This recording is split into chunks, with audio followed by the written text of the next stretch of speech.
भैयाजी जोशी यांच्या वक्तव्यानंतर भाजपकडून मात्र सारवासारव करण्यात आला। भैयाजी जोशी यांच्या वक्तव्याचा विपर्यास करण्यात आला असं राम कदम यांनी म्हटलंय।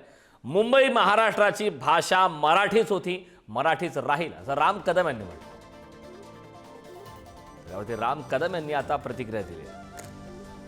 तुम्ही 4 टर्म त्या ठिकाणी आमदार आहात घाटकोपरमध्ये आणि त्या ठिकाणी भैयाजी जोशी यांनी केलेलं हे वक्तव्य सध्या यावरून विरोधक सुद्धा आक्रमक आहे, चर्चेचा विषय आहे।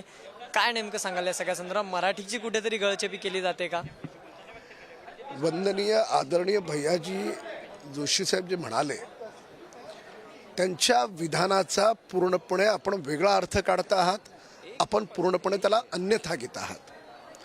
त्यांच्या बोलण्याच्या पाठीमागे भाव फक्त एवढाच आहे की घाटकोपरच्या काही भागात गुजराती भाषिक लोक अधिक राहतात, त्यावेळेस स्वाभाविकपणे त्यांच्या आपसात बोलताना ते गुजरातीत बोलतात।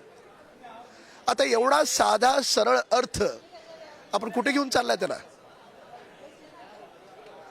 मुंबईची महाराष्ट्राची भाषा मराठी होती, मराठी आहे आणि मराठीच राहणार। आमच्या सरकारनं तर त्याला अभिजात भाषेचा दर्जा दिलाय।